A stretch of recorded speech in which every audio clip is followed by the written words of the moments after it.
Welcome to the Sheenanigans podcast. Good morning, good evening, and good afternoon all, and welcome to this fortnight's installment of the Sheenanigans podcast, Artist Edition, the podcast series where I interview artists who are not super well known, but should be. On this episode, I am joined by New York-based alternative R&B artist Jordanfiction. Jordan has been rising to popularity with tracks such as Kiss Me Harder, Hurt So Good, and his most recent release, Smokey. Jordan himself will be developing a podcast soon, so make sure you keep an eye out for it on his socials and watch out for it in the future. Please welcome Jordanfiction to the Sheenanigans podcast.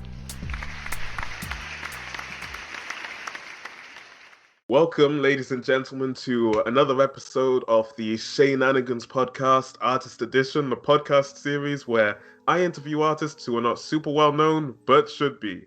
On today's episode, I am joined by none other than TikTok sensation, alternative R&B artist Jordanfiction. Let's go. How's it going, Jordan? How's Hello. life? It's great. It's great to be here, making the most of it. And just trying to take it day by day, truly. Yeah, of course. Yeah, I mean, I say this every episode, but these are strange times, and you seem to hear that every time you leave the house. Yeah, it's like the Twilight Zone. Yeah, for real. It's crazy, and everything that's going on in America. I don't even want to get into that. America just looks like I don't know what it looks like. It looks like A fantasy like video game dystopian. Basically, lots of video games that I've played. It's yeah. It looks like every dystopian novel, TV show, movie ever. You know what I'm saying? It's like Pretty much. It's like an episode of Black Mirror over there or something. That's even better because Twilight Zone is like kooky, kind of strange, but Black Mirror is just straight up dark. Sometimes, most times. So it's like a one of those. Black Mirror's crazy, yeah. And I mean, America's the same. No offense to America. Well, I mean, but we're not going to get into that right now. Let's get into the podcast. So Jordan, you've seen the podcast before, heard the podcast before. You know that every episode we start off with a joke. And today's episode is no different. So, yeah. Let's get into it. When my local barista handed me my change, one coin stood out. Look at that. You rarely get one of these old wheat pennies nowadays, I said, tapping the sheaf of the wheat design. I handed her the penny. Turning it over and over in her hand, she said, "You know, I always thought they were made of copper."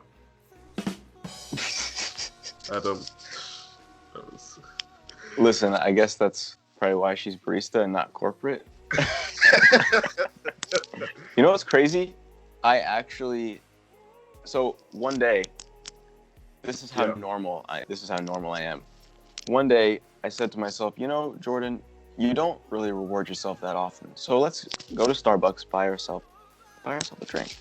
Yeah. And so I go, they're closed. I'm like, damn it, COVID.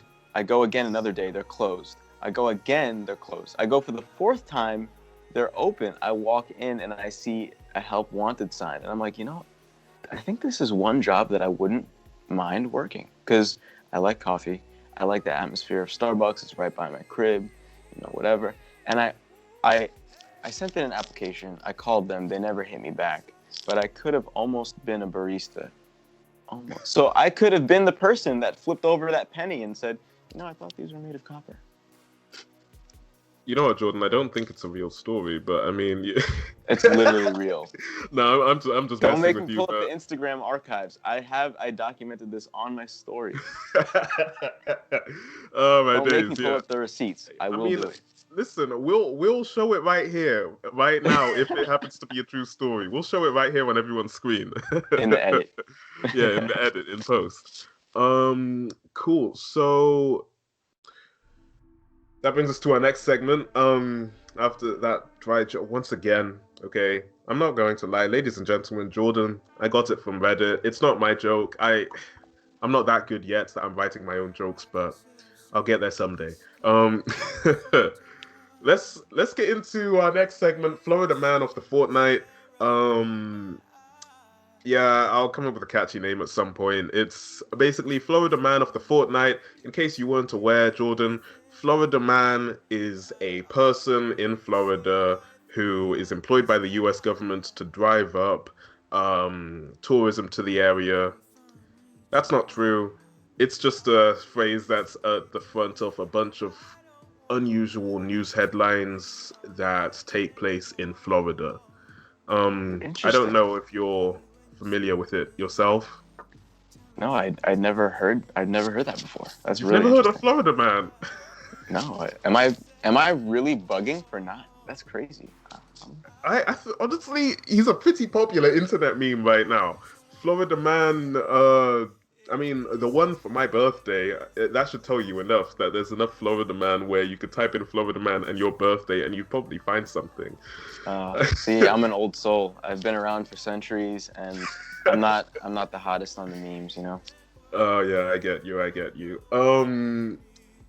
Yeah, so this fortnight's Florida Man comes to us from Florida, of course. Florida man sentenced for threatening and sending a dead rat to his ex-wife. Yeah, this one's a little bit dark. An Indiana man has been sentenced to 4 years and 10 months in federal prison for threatening his ex-wife over several years and mailing a dead rat to her Florida home. Isn't that very Florida, Jordan? Doesn't that sound very Florida to you? Some strange stuff there. You know, Florida. I think I blame it on the weather because I've been to Florida very many times, and every time I've been there, it's just been like, God damn, it is hot and it is humid. So I could imagine if I lived there all the time, every day, I would go mad as well. I don't know if I would ship a dead animal. That's a bit much, but I might be a little bit less sane than I am now, if that's possible. Yeah. Honestly, people always do crazy stuff in the sun and when a lot of money comes into play. Those are the two things there that make people go crazy. And Romney Christopher Ellis, 57-year-old man, is no different here. 57. Imagine that, being 57 years old and sending a dead rat to your ex-wife, having nothing better to do. That's really weird. Yeah, no, that's pretty weird. Threatened to decapitate her, set her on fire, etc., etc. I mean, it's about as Florida as you can get. Maybe if he sent her a dead alligator or something, that would make a bit more sense. That might even be some type of like knick-knack, because I know that Florida, they love those gift shops with like alligator teeth and stuff like that. You should have just did that instead. They love their alligators. That's so true. In America, there's a lot of animals there. You don't get alligators in the UK. I mean, you get bears, alligators, porcupines, all sorts of a whole range there. Mountain lions. You get mountain lions in America. We don't get that here. That's pretty cool. Actually, in my college town, one of my close friends, teachers or professors, whatever, said that she either heard or probably not saw. I feel like you probably wouldn't come back from that if you saw one, but she heard a mountain lion, and I was like, there's no way there's mountain lions here, because there was a mountain range, but it wasn't that much space, like National Geographic type shit where it's just like rolls and rolls of mountains. It was just like a little park that people would hike in. So yeah. I was quite shocked to learn once I Googled it and confirmed it that yes, that town had mountain lions. Quite shocking. Here on Long Island, where I'm from, you don't really get crazy wild animals. Like the most wildlife I'll see is birds, squirrels, spiders. Where is Long Island? Is that near New York? Yeah, my American geography isn't that good. Okay, it's all right. Long Island is part of New York. No matter how separate Long Islanders think they are from the rest of New York, I guess. And if you were to look at it, it's funny, I have a map on my wall right now, so I guess I have a bit of a cheat code, don't I? But so if this is kind of like the main part of New York, I guess New York is more shaped like that. Long Island would be a little jut out from there, and it's quite diverse for such a small strip of land. You have urban, suburban, and rural here spanning across the whole thing. So you can see quite a bit of stuff if you just go for a day of driving around here. Yeah, that's really cool. I mean, yeah, there's a good amount of stuff in the UK. I mean, landmarks and whatnot. And I mean, I think honestly, the craziest thing in terms of animals we have here, the most outlandish thing is probably foxes. Maybe, I don't know. That's really Something cool. like We do that. have foxes here. Coyotes. Coyotes are like foxes on crack. Honestly, they're like They they're definitely like give me next level. crackhead energy. Yeah, honestly, I think coyotes are probably the crackheads. Maybe hyenas are the crackheads of the dog Hyenas are genre. crackheads. But they be laughing at nothing. They're crackheads. That's what I'm saying. Oh my days. You have and to get a raccoons. crowd of I always- hyenas to laugh at your jokes. Honestly, I think if I ever go into comedy, I won't even get people to come over. I'll just get a bunch of hyenas from the zoo or something. Yeah, just get a cage of hyenas to come on tour with you. Yeah. So that's some Eric Andre stuff right there. Cool. So that brings us to the end of our little gimmicky segments at the beginning of the episode. Let's get into the questions. So what's the meaning behind the name Jordan Fiction? I mean, Jordan, we all know that Jordan is your real name, but fiction, I don't know, like what was the meaning behind that? What was going through your mind when you came up with that? Well, basically, fiction, ever since I'd been making music, fiction had kind of been like in my head. Really, like, yeah, ever since I'd been making music, but even before that, I'd always been a storyteller. I loved writing stories, whether it was in class or, just outside of school, sitting, because I was an only child when I was younger, so I would just have nothing to do. So I'd sit in my room and write stories and play with action figures. So I was very much into fiction. Cartoons and movies, that was like my world, pretty much. And I always would immerse myself into that. And taking that cartoon lens, that escapism, otherworldly lens, and applying it to the world around me, that's something that I do every day. I mean, we were kind of just referring to it lightly before, but it feels like life is a video game or a movie, and especially now, it's just even more like that. Yeah, So, absolutely. It's just kind of funny how things played out like that. But so there's that aspect. I just love storytelling, and when I was really getting into music, it wasn't even R&B or rap. That was my first interaction with finding my love for it. It was actually rock music. And to kind of like make a long story a little bit less long, it started with Guitar Hero, and then I started going from Guitar Hero to applying that to actual guitar, and I went through many cycles of rock bands that I was obsessed with. But one band that still stays with me is Avenged Sevenfold. They still inspire my music. And on TikTok, people love that guitar that I have. It's the same model as the guitarist from the band. Is it the black and white one? I think it's the black and white one. Yeah, that I'm with the thinking about, stripes. And the drummer for that band, the late drummer, he died in 2009.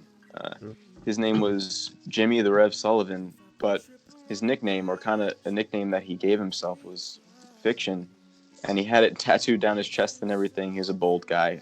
I really liked him, and he said that because in an interview, something like this, he was like, yeah, if I explained my life events, all the events in my life leading up to me playing in this huge rock band, you would think that it was fiction. And I don't know why that stuck with me when I was younger, but I just thought that it was really amazing.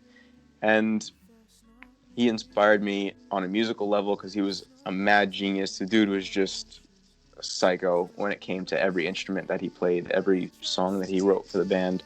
And at the time that I discovered the band in high school, I was super sad.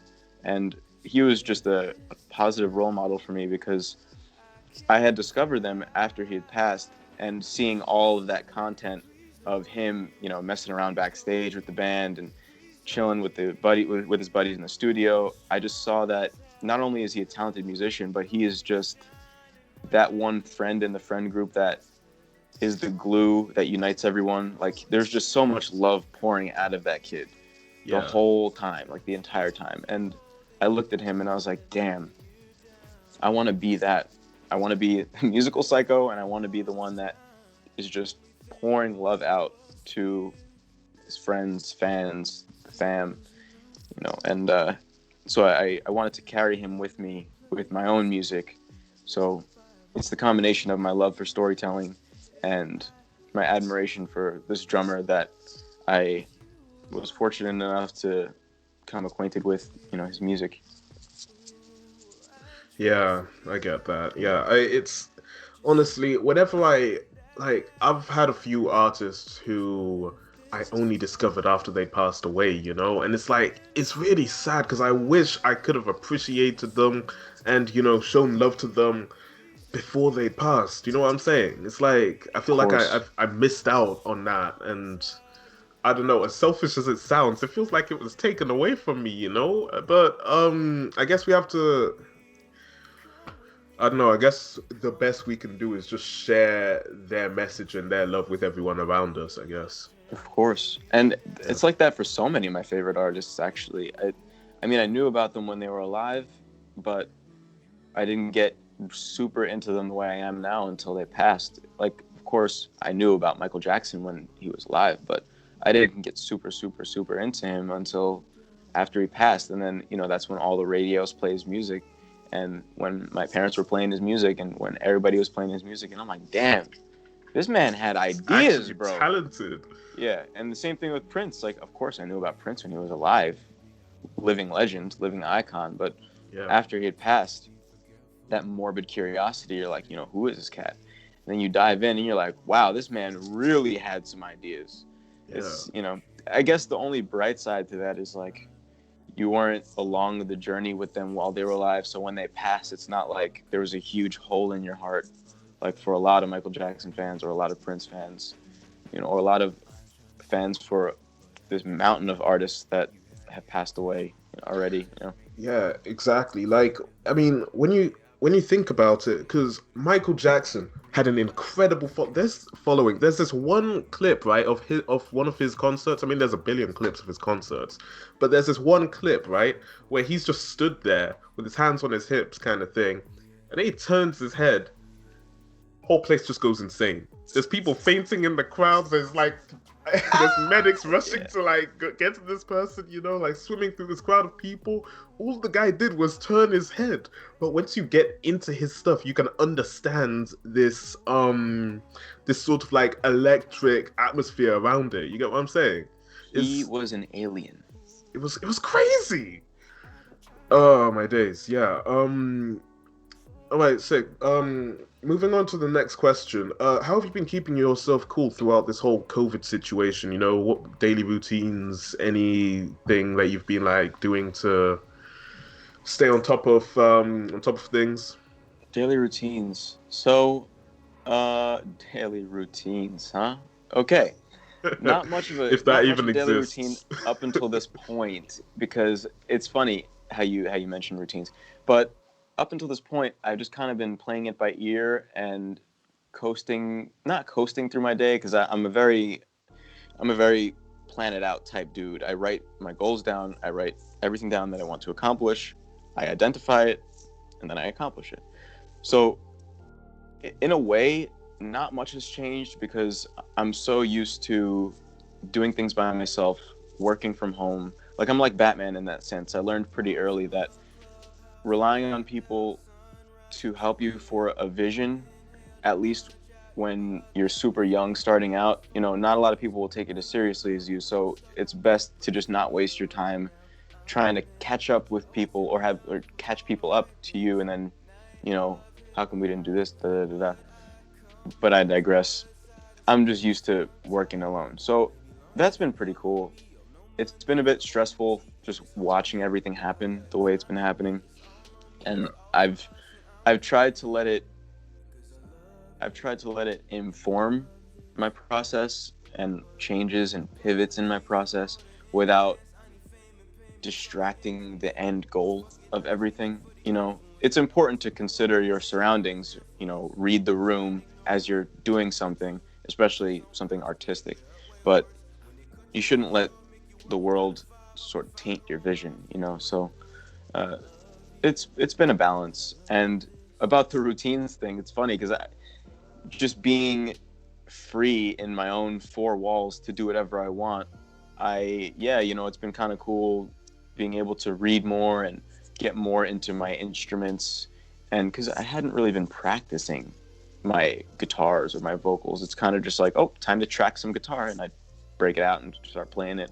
Oh, time to sing this, this verse, and then I'd start singing it. But now, having all this time, I've just been able to immerse myself in all my different passions and stuff. So, but the one downside to that is I was just not getting sleep. I would just be like a 12-year-old when his parents were out of town, just stay up all night.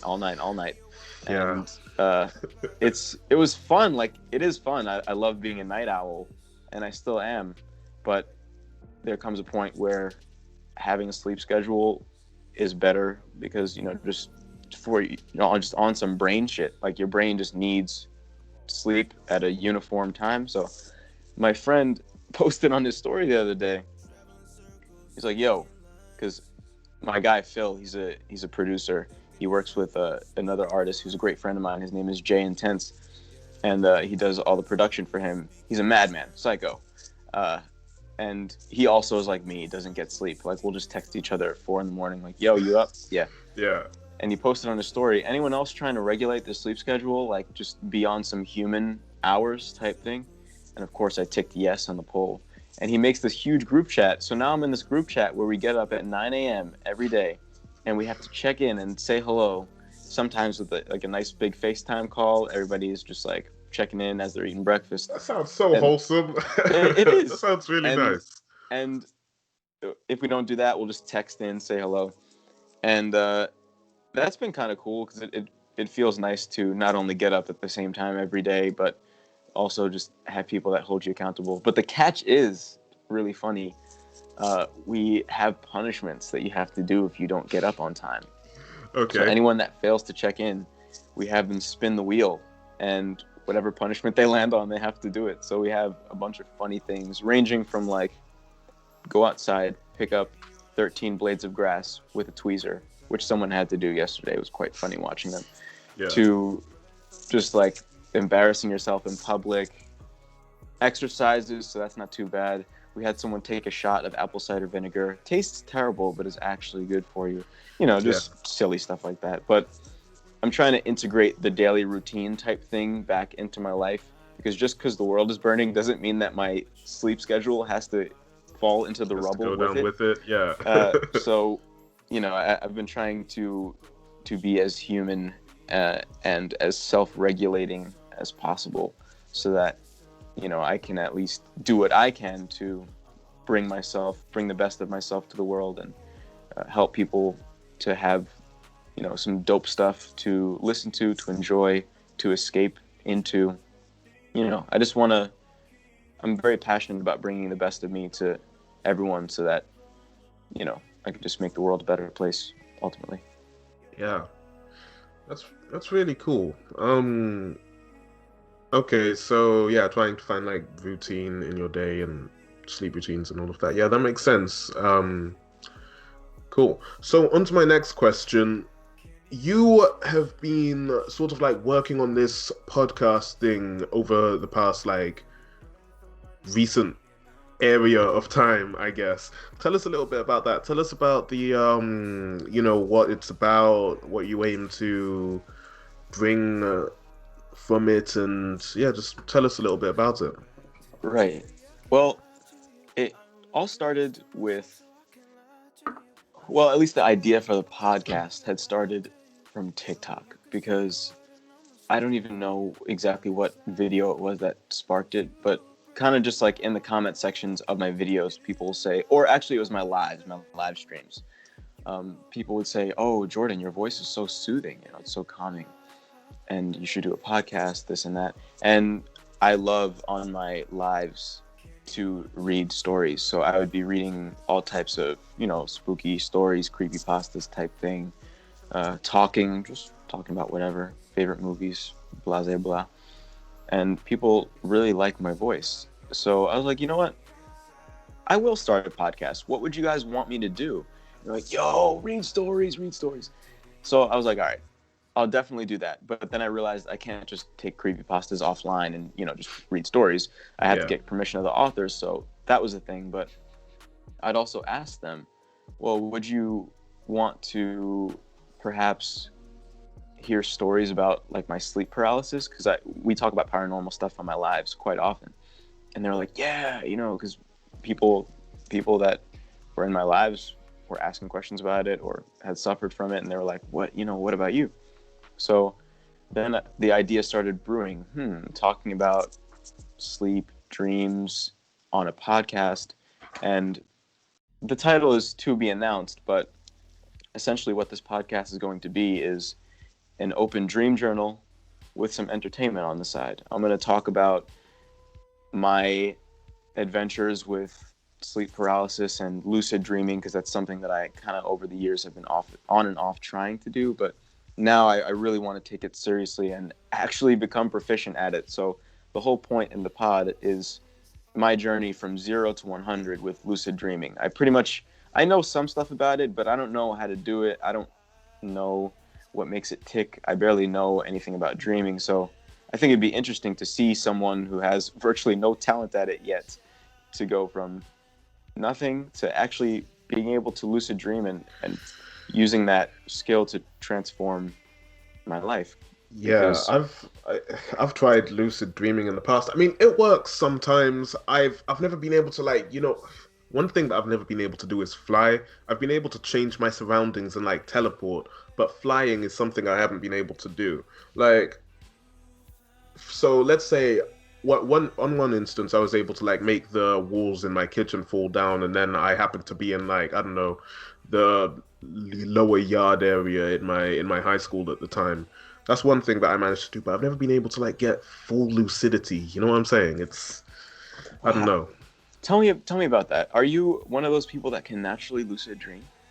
Well, back in the day when I was trying, I was able to do it like maybe once a week. I don't really try that much anymore, and honestly, I hardly remember my dreams. Lockdown has just completely ruined my whole yeah, it's humbled me. That's what we can say. It's humbled me.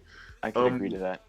Yeah, but when I actually actively try, like I use like the methods like reality checking and other methods like that. Now, actually. Yeah, do the hands thing, count your fingers. Oh, I've got 8 fingers. That sounds about right. This must be real life. Nah, but like that's the thing. In a dream, right? You could look up in the sky and an elephant will fly past you, and you'll just accept that as real. That's one of the most frustrating things about dreaming. And like, I'm trying to go Mariah Carey. Like, come on, this isn't. I can't be wasting my time looking at flying elephants. This isn't what I'm trying to do. You know what I'm saying? You know what I mean?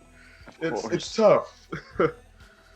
But yeah, sorry, Carrie, I interrupted you there with the whole lucid dreaming thing. No, I love that. I love, like I said, dude, I'm starting a podcast about this. I love hearing about people that can actually do it, because for me, I'm an outsider to this right now.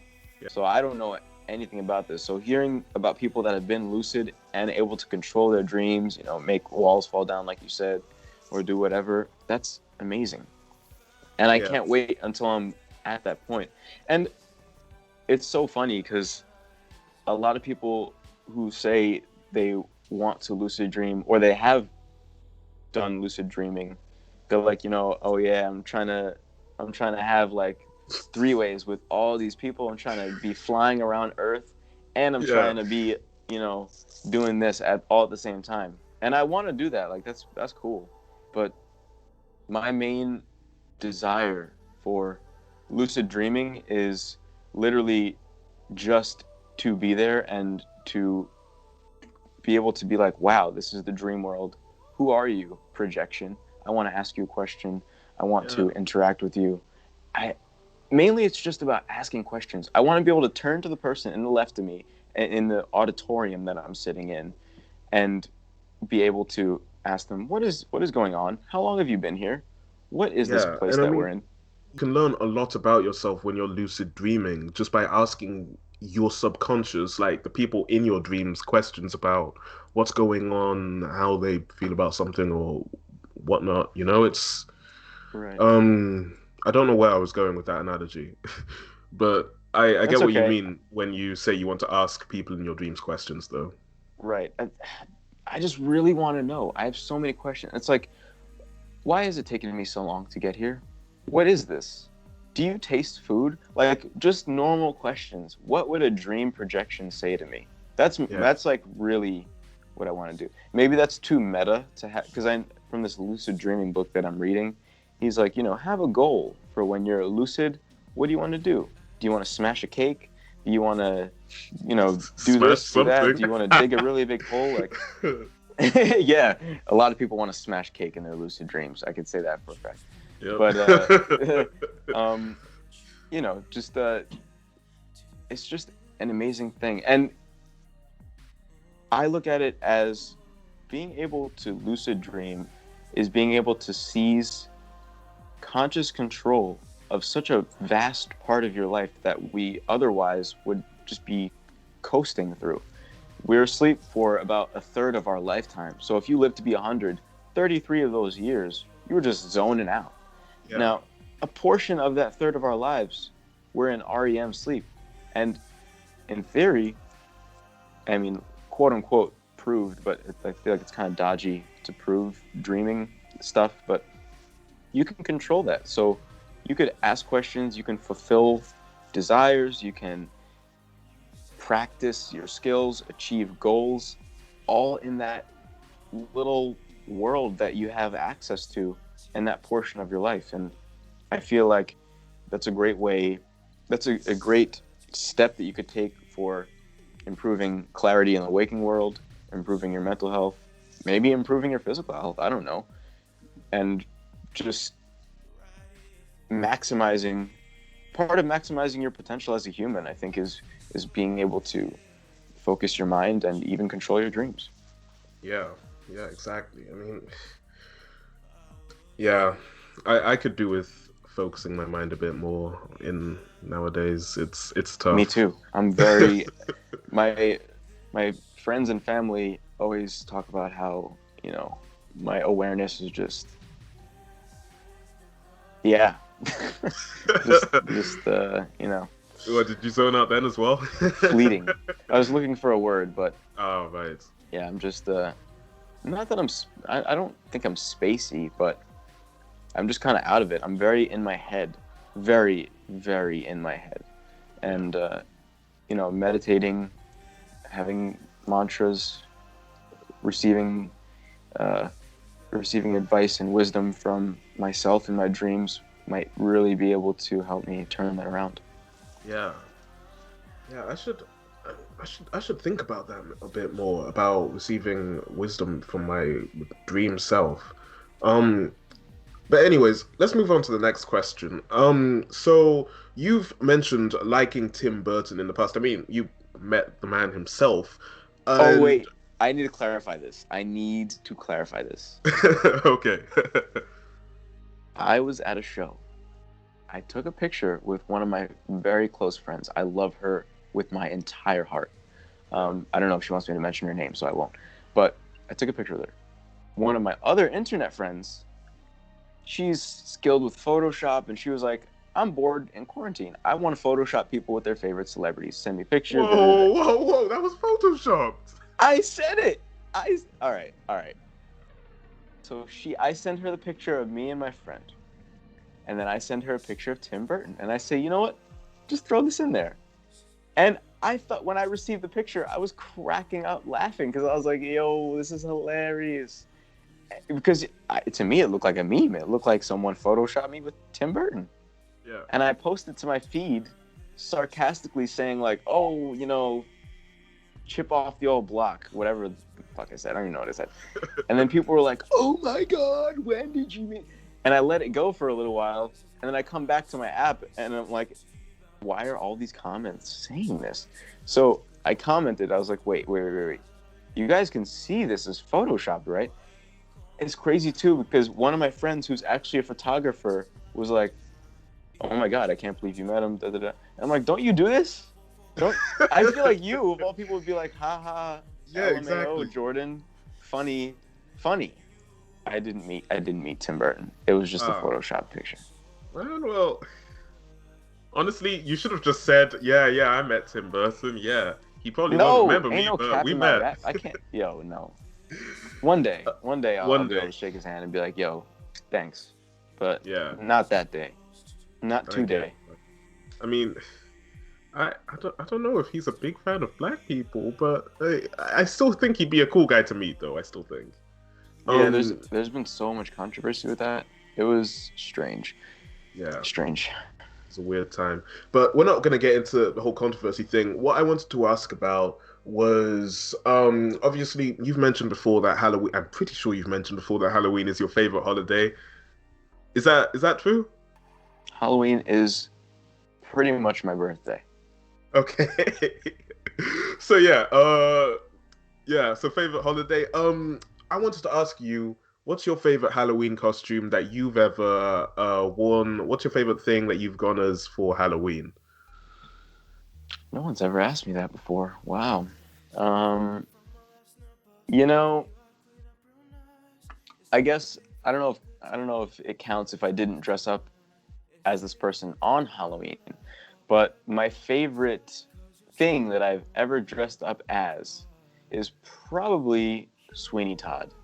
It was just really Okay. fun being in that cosplay. I'm not even like a cosplayer. I've never done that before. Big fan of anime.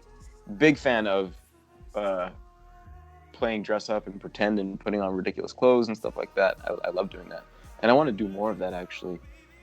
Just I think that next time I go shopping, I have a nice burst of retail therapy. I want to order some weird pieces, but regardless, people were requesting that I sing songs for Sweeney Todd. So I'm like, what even is this movie? And I look it up and I'm like, wow, And lo and behold, fast forward, I'm just like in Halloween stores looking for pieces to assemble this closet cosplay.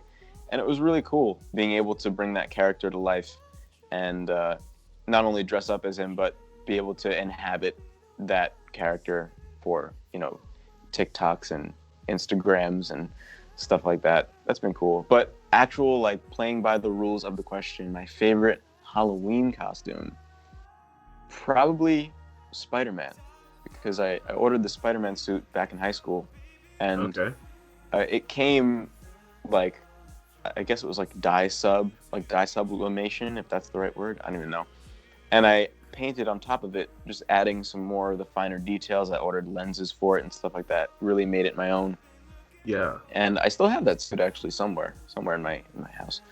But being able to dress up as my favorite Marvel superhero, and people are like, "Yo, that suit is so real." I'm like, Yeah. "Yeah, thank you so much. I made it." When was That's that? got to Was be my that favorite. when did you do the suit? I made the suit. I started making the suit in it was senior year.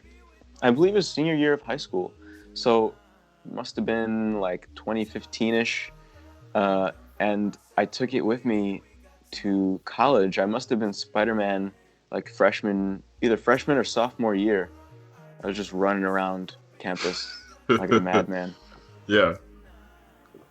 That's really cool. I mean, I don't think I'd have the confidence to run around in the Spider-Man suit. So I respect you for that. It was good times. Um, I mean, I'd probably try it out, maybe once or twice, You but you should. It's come on. yeah. I need to start expressing myself a bit more, I feel like, in public. Um, cool. So moving on from that, going into your music a bit more. We haven't talked about your music that much so far, so let's get into that a bit. What is the Clubhouse, and how does the Clubhouse relate to you? Well, the Clubhouse is the title of my debut project as me, Jordan Fiction, and I wrote it at a time that I was falling in love, like really, really falling in love, and I didn't know how else to explain the feeling other than to put it into like a physical context. Like I'm a very big fan of making comparisons to things, like saying that, oh, this is like that. And for some reason, emotions are runes and sounds are colors. So the Clubhouse is essentially, if you've ever fallen in love, it feels like you and that person are the only two people in your own little world. Like there's nothing else Yeah. that can permeate that bubble. It's really just you and them and all the stuff orbiting around you. So the Clubhouse is just a manifestation of what it feels like to be, just madly in love. And the textures and the color schemes that paint that story, it's all inspired by whatever it was that was going through my mind, whatever I was going through at that moment, those moments. And even still, I feel it came from a place of me wanting to, I mentioned this word before, me wanting to provide some type of escapism for people, because I just am really passionate about crafting a whole experience. I don't believe that I'm only a musician. I believe that I am an experience, just like everyone else. People aren't something, just like love will teach you. People aren't something you can possess. People are entities that we have the privilege of experiencing. So I try to look at everyone, including myself, as an experience, and I want to bring my experience to people and just have it be like some type of catharsis, some space that we can all exist in and feel together. So the Clubhouse was the first page of me trying to take a crack at turning something that's invisible, intangible, music, into something that you can feel, something that you can touch, see.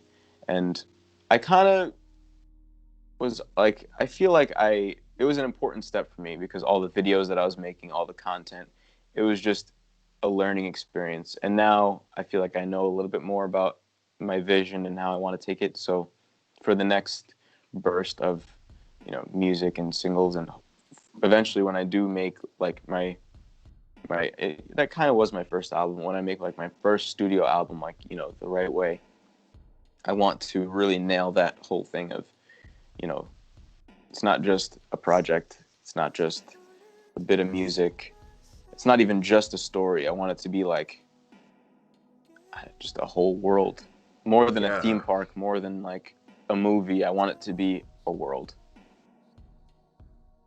That sounds amazing.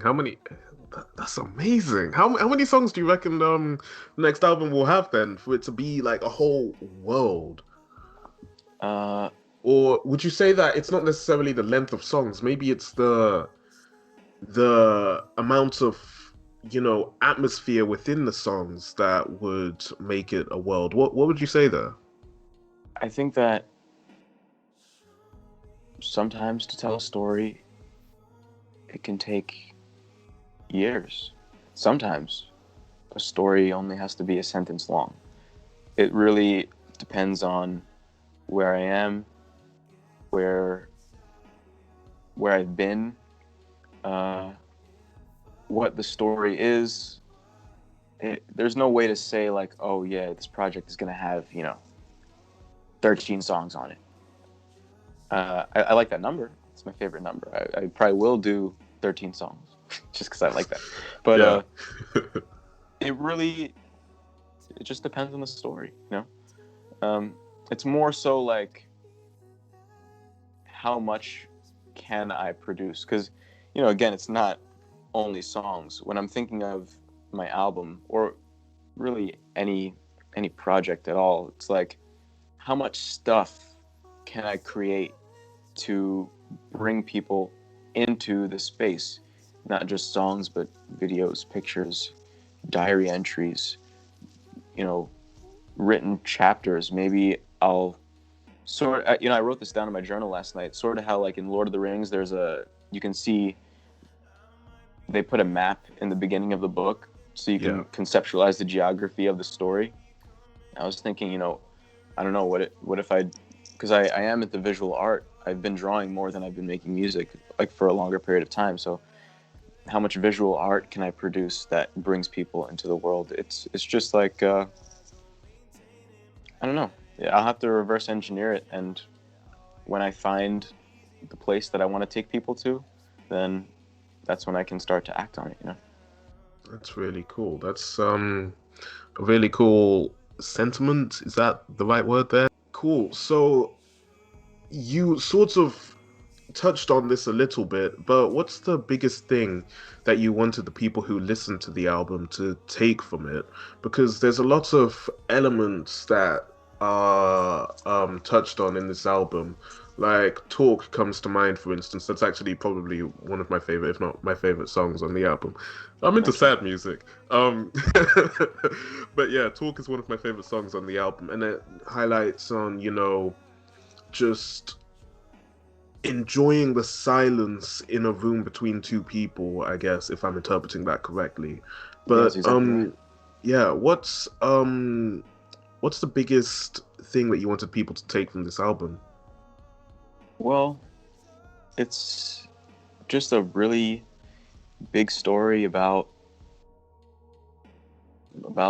love itself, young love, and it's very disjointed and it's very whiplashy and out of order because that's how we experience our memories. We don't experience our memories in, chronological order as if it's a comic book or a movie. It's more like you just memorize the moments that really hit you in the heart at that time. So it's a narrative of love. It's a narrative of letting go. It's a narrative of being together and just everything, like I said, everything that happens in that little otherworldly, different dimension space that two people who are in love exist in and create. It's just the magic of being alone with someone that you really care about. I wanted the album to feel like it was me and you in a room and we really trusted each other and just told each other secrets almost. It feels like I buried a lot of my secrets in that music. It's kind of funny. I've said this before with my friends who have asked me about songs, but I've never said it on the record like this. But yeah, there's a lot of things about my life. I'm a very secretive person, but there's a lot of things about my life that I put in the music really deep down, buried, that it was like my way of low-key confronting things and low-key like being able to get things off my chest. And I don't even know if it's like on some rap genius shit, like, oh, Jordan meant this when he said this. Like, I don't know if it's even like that explicit, really. It's more like that little sound that I put in there was from a voice memo that I took with this person at this place, or this, the way that I sang this, the picture that I had in my head was, like weird things like that. And it's just like, I want people to be able to make memories to that album, Yeah. I get where you're coming from with that. Yeah, definitely. I mean, I've used voice notes in some of my music as well. That's great. Yeah, some voice notes that some people in my past sent me. We're not going to get into that now. But yeah, I mean, I get where you're coming from, though. And honestly, that's probably part of the reason why I'm probably never going to send someone a voice message or a voice note while I try to... I'm pull up the receipts on your ass. Yeah, exactly. Like, I don't want to be at the end of someone's song or at the start of someone's song saying something toxic, because... You know what? Fuck you, Tyler. Oh, my days. Because it's just... It's tough, man. I don't want that. But yeah, That's so funny. Just be at the end of someone's song, yo. Imagine that song goes viral or something, and people, hundreds of thousands of people are just hearing your voice at the end of this song, and they're all just coming to their own conclusions, even though probably the actual context wasn't even that bad, but the song Yeah. makes it out to be. Well, it's like that song by Harry Styles. What's the name of that one? I think is it Cherry? Something like that. But there was at the end it was his girlfriend at the time, and she was just like singing in French or something like that. She's like cuckoo, and it's really so sad. Just if you listen to the album Fine Line and you just know about Harry Styles and just like that whole world, it's really just so heart gripping and it's so sad. But yeah, just the magic of putting a voice memo in a song in that way it just makes things seem so much more real, you know? Yeah. I need to keep on doing that. I need to find some more girls to get voice memos from. And then just let them break your heart, and then just write an R&B masterpiece. Absolutely, yeah. I need some girls to write. So I mean, we're not gonna get into that. All right, so let's move on a little bit. When you visualize someone listening to your music, what kind of person comes to mind? And I suppose another question is, what kind of person do you want to be listening to your music as well, if that person even exists? Well, I'm a firm believer that music is for everyone to enjoy, and you know, I mean, like, I guess you imagine, like, what do my fans look like from a management business perspective?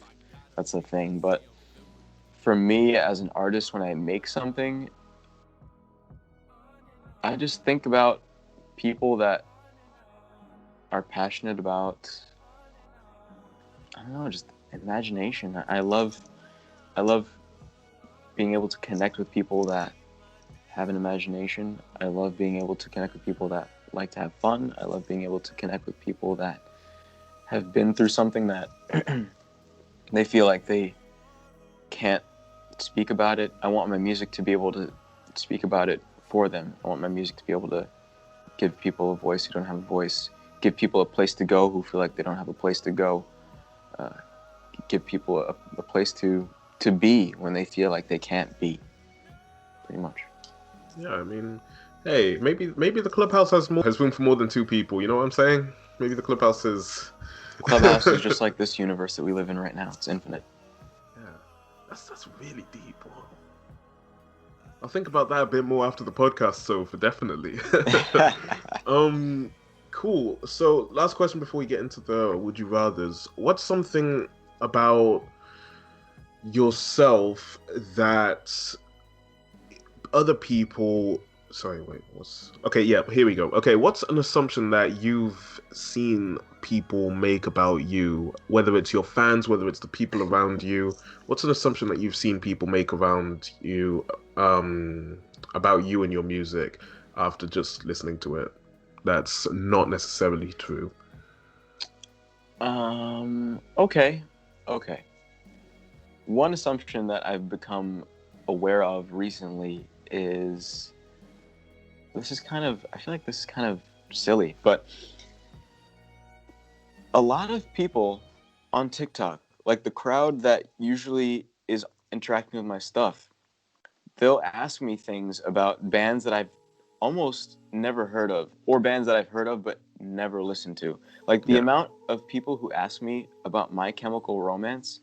I mean, I like My Chemical Romance now. I actually have it's my favorite sweatshirt up there. It's in the laundry. But I had never listened to My Chemical Romance until all my fans from TikTok were like, you know, like you're a alt guy. How do you feel about MCR? Or like they would request songs and be like, who's that by? MCR. People think that, I don't know, I've listened to like every alt or goth or emo band. And I haven't. I definitely went through my rock phase. I'm still in my rock phase, but I feel like I haven't been in my emo phase yet. I'm kind of entering it now. But people think that I've graduated from the emo. No. Who's in your daily rotation then? Who is in my daily rotation? I'll say Definitely Caroline Polachek. Caroline Polachek has become my favorite artist. I discovered her, I don't even know when. It must have been like before, or it must have been a little bit after the world ended. So I think maybe like 2020, I discovered Caroline Polachek. Donna Missel is another artist that has been in my daily rotation that I discovered because of the internet and quarantine. I was doing some research for blogs and stuff like that, and I found this blog that I kind of liked, and one of their featured artists of the month or the week or something like that was Donna Missel. I was like, who is this girl? I look her up. She's like, just like this pop rock. It feels so good, like protagonist of a movie, and I have a cigarette in my mouth and I'm speeding down this highway in the middle of the day type shit. Yeah. Really nice.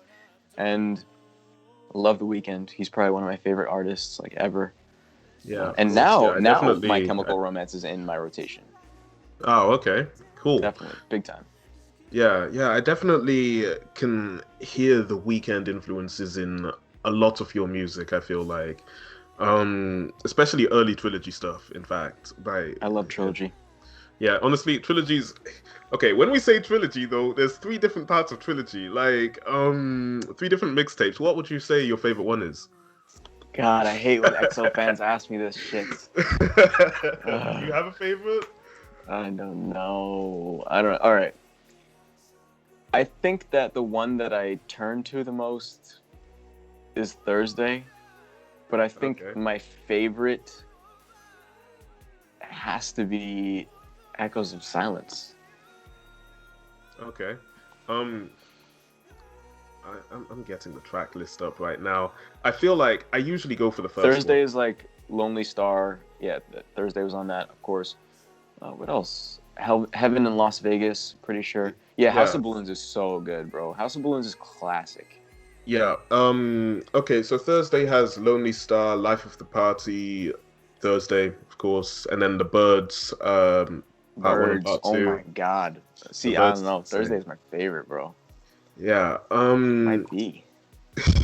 House of Balloons has High for This, What You Need, House of Balloons, Glass Table, Girls, Day One The Morning. Yeah, do you know what? House of Balloons is my favorite. That's the one I always go to, I think. And of course, Loved Music. Loved Music is...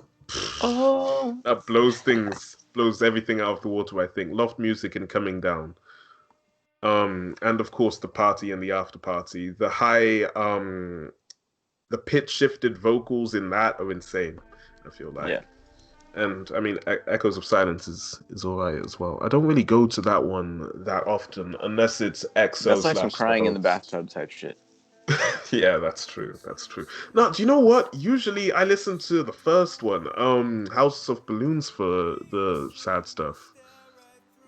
I listen to House of Balloons when I'm feeling like hectic, and then I listen to Thursday when I'm feeling toxic, and then I listen to Echoes of Silence when I'm feeling guilty for being toxic. Really? Because... Wait, you said Echoes of Silence for being guilty for being toxic? Yeah. Really? Because Initiation and EXO / The Host are probably some of the most toxic songs on... I know, but you got him. Talk to me, baby. For the end of the album. Yeah, that's true. On some rainy dark streets type shit. So absolutely. And Outside too. Of course. That's like low key toxic, but like a little bit sad. I'm sorry. Yeah.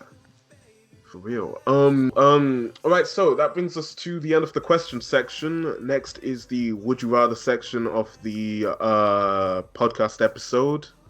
Let's just get right into it. Would you rather be a rich, dumb loser or a paycheck-to-paycheck genius? I'd rather be a paycheck-to-paycheck genius, because if I'm a paycheck-to-paycheck genius, I'll know how to deploy my money to get more money. Also, I'd rather be poor and happy than rich and sad and or dumb. So, you know what this sounds like? There's this one tweet that I see all the time. This one tweet meme where it's like, would you rather $100 million or lunch with Jay-Z? See, lunch with Jay-Z, how much time does he have? because he Yeah, might be able that's to put me true. on the right Yeah. track.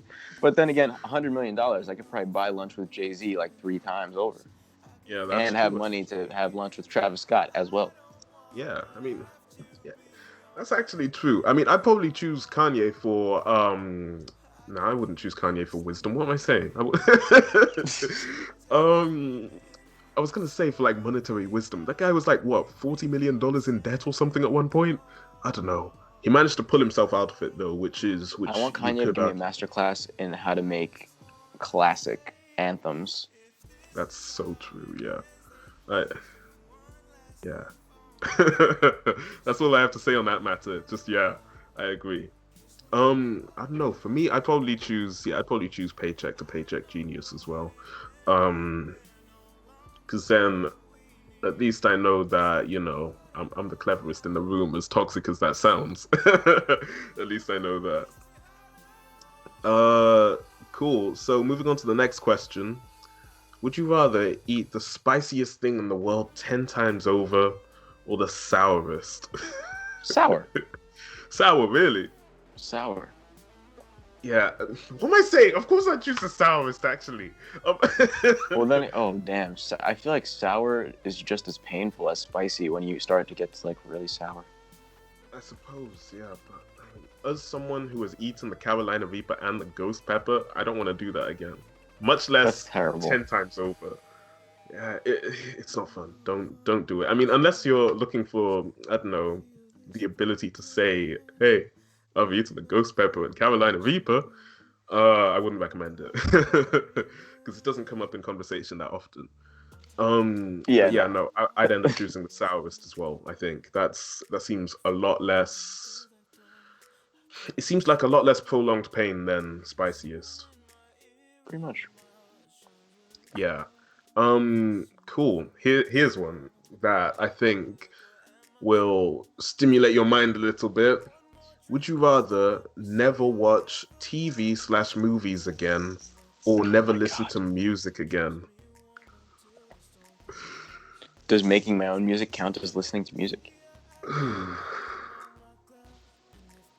Let's say no for this situation. Well, I'd rather never listen to music again. Really? You know why? Why is that? Because music is already in movies. Ha ha ha. But also, Yeah. I think that there's more of a universe just within the culture of movies. There's more stuff to explore and more stuff to do. There's not really theme parks built around music yet. And I know I'll be one of those people that does do that, Yeah. but that's not really a thing yet. I mean, Astroworld Yeah, exists. I was gonna say Astroworld is like really the only one to do that. Yeah. But I know that when me and Travis are shaking hands, we're gonna be like, "We fucking did it, bro. We're those theme park ass niggas." But I just think that not only would it be sad to not watch movies again, but thinking about places like Disney World, Universal, I would go there and be like, "Oh, this is kind of cool, but I don't really get it." Oh my god, that would be so sad. I have to watch my movies. I need movies. Yeah. This is such a tough question for me because I know that no matter what I pick, I'm gonna end up in like a week's time thinking, man, I wish I picked the other one, you know? And right now, I'd probably choose never watch TV/movies again. But Crazy. yeah, it's crazy of me to say You can read that. books though. That's true, but there's a lot more music in the world than movies, That's and TV. So, and of course, this is a music podcast, so I kind of I don't really have a choice. But yeah, I feel like it depends on what time of day you'd come to me about it, I think. And if I'm in the process of watching something or listening to something when you ask me this question as well. True. Yeah. Cool. Would you rather travel the world but never find love, or find your soulmate but never be able to travel outside of the US? I'd rather travel the world. I'm already dubious about finding the love of my life. So I think that I have a lot more potential in the prospect of being able to see the world and experience everything that's going on this planet. It's kind of funny in sci-fi movies, especially Star Wars, like Mandalorian too, if you've seen it. They just hop from planet to planet, and they're like, "Oh, what's going on here? Cool. All right, see you later." Meanwhile, on Earth, it's like alien planets in sci-fi movies. It's like, "Oh, we're gonna go visit that planet," and like that planet has their own ambassador, and like they have, as if they're like a planet. As if they're like going to the shops down the road or something. They're just going to a planet. It's crazy. And as if landing on one part of a planet, that's like what you see of the planet, and like the whole planet agrees and the whole planet has one government. Hell no. You go down the road and it's different. So I think that being able to see every corner of the planet, I love the romance of being able to say I would love to experience every corner of a person, because people really are infinite if you meet the right people. But that's so true. At this point in my life, love is not something that is super interesting to me. So I think that being able to see the planet would be incredible. Yeah. I mean, I get that. You release a whole album based on falling in love with someone. It's like, I've had enough of that for a while. Let's let's travel the world for a bit. I know exactly what you mean. I don't even know if love exists anymore, man. I guess we'll find out. Yeah, exactly. I mean, Kanye at the Grammys, I guess we'll never know. I guess we'll never know. Yeah. I probably, to be fair, I'm thinking about whether I'd be cool with living in the UK for my entire life. I don't know. I still want to travel the world though, but let's hope that COVID calms down soon and I'll be able to do that. I think I choose traveling the world over finding my soulmate. Cool. Always have BO and not know it, or always smell BO on everyone else. On some Edward Cullen shit, I'd rather just smell BO on everyone else. There's no way you're catching me in the streets lacking. I always smell like lavender, roses, or if you could imagine what glitter smells like, that's exactly what I smell like. Yeah. That's really cool. Do you have a signature smell, or is that lavender? Is that like copyrighted, patented? You're not letting anyone know about it? Once I start doing cosmetics and like beauty and stuff like that, there's definitely going to be a jordanfiction scent, and lavender will be used. I don't know if it's going to be, I want it to be like a unisex scent, so I don't know if it's going to be explicitly lavender, but lavender will be an inspiration in that, because that's my favorite flower and also my favorite scent. Yeah, that's really cool. I mean, okay, so going down the Fenty route, I see. That's one day, people, right? One day, if a lady out there is ever dumb enough to have my children, one day, my kids are just going to come up to me and they're going to be like, Dad, did you know that the owner of Fenty used to write songs? Because what's going on with Rihanna? She hasn't released an album in how many years? That's all I see on Twitter and her Instagram comments and all of that. And I'm pretty sure she's getting sick and tired as well. But I'm digressing here. Jordan, the fiction scent, that's a really cool idea. I'm just imagining like the packaging for that, like sort of like red and black, sort of like cloud kind of situation around it. That's really cool. Pretty much. That's pretty much exactly how it's going to be. Yeah, I can't wait. Like, I'm so excited for going deeper in my music. But aside from that, I can't wait to do more with my visuals and clothing and being able to make the locations of my shows look a certain way, and being able to get into food and wine and perfumes and beauty and all this other stuff. Because, again, it's not just about the music. It's about, I want to stimulate all of our senses. I want to be able to touch all of your senses. That's really cool. Yeah. I mean, what do you think you'll go for first, though? Will it be like the merch line, like hoodies and t-shirts, or what do you think you'll go for first?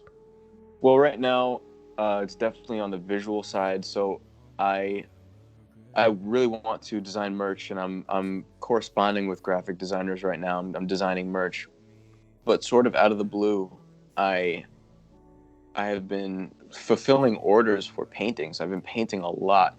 People have been requesting for. I kind of just posted it randomly on TikTok, but I was like, "Yo, I'm drawing my followers as Powerpuff Girls." So I posted one video and went pretty crazy, and then I got a bunch of requests, and now, like, I'm sitting in my office space right now, and there's just paintings surrounding me. Yeah. So it kind of counts as merch. It's just like handmade merch, I guess you would say, like commissioned merch. So merchandise, like visuals and clothing, is coming next, along with my music. And then once I get good at that, I'll add another branch to the tree. And then once I get good at that, I'll add another branch to the tree. That's really cool. Yeah, honestly, I'm looking forward to seeing some Jordan Fiction hoodies and t-shirts and things like that coming out soon. I'm looking forward to that. I'm excited. They're going to be cozy. Oh, God, I can't wait. I love a good hoodie. Cool. So that brings me to my last question, Jordan, before I let you go on your way. You are heard by everyone on Earth right now for 10 seconds. What do you have to say to the almost 8 billion people walking the earth right now? Be nice to each other. You have no idea what they're going through. Believe in yourself, because you're more capable than anyone has ever given you credit for, including yourself. Okay. Believe in yourself and be nice to each other. Yeah. That's really cool. So you wouldn't promote yourself or do anything like that? You can't see yourself doing that within the 10 seconds? If I had 10 seconds to speak to the entire world, I couldn't imagine that I would use that 10 seconds to just promote myself. I would rather be able to give something that could improve the world. And, you know, I like my music, but I don't think 10 seconds of saying link in bio would be as great as just saying, guys, please just, for God's sake, just be nice to each other. Yeah. I understand where you're coming from with that. I'd still tell them to go listen to the Sheenanigans podcast, available on Apple Podcasts, Spotify, Google Podcasts, and more. But I mean, you know, it's a thought that counts. I get where you're coming from. Yeah, that's really cool. So with that, I guess that's a good note to end off on the Sheenanigans podcast, this episode of the Sheenanigans podcast artist edition. Jordan, do you have anything you'd like to say to the listeners before we close things off? Well, if I hypothetically had 10 seconds to talk to all the listeners on this podcast, I would say hello, goodbye, and thank you. My name has been Jordan Fiction. You can find me on TikTok, Instagram, YouTube, Twitter. Soon, I mean, you could find me on Spotify, of course, and any other streaming platform that you prefer. But you'll also be able to see my podcast, title to be announced, on your favorite streaming platform. Can't wait to see you there. Say hi. I'm a human. You could stop in my DMs and just say hello, you know. Other than that, thank you so much for listening. Love you. That's sick. I like that message. Thanks, Jordan.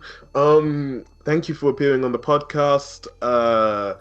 Listeners of the Sheenanigans podcast, thank you for listening. Stay Shay-mazing, and I will see you all next time. And that concludes this fortnight's installment of the Sheenanigans podcast, Artist Edition with Ishana Sumazura. I am, of course, Ishana Sumazura. Feel free to subscribe to this channel and click the bell next to it, or if you're an audio listener, simply subscribe on your podcast platform of choice. If you have anyone you'd like to see on the podcast, or if you're an artist who would like to make an appearance, feel free to drop me a message on any of my socials. See you all next time.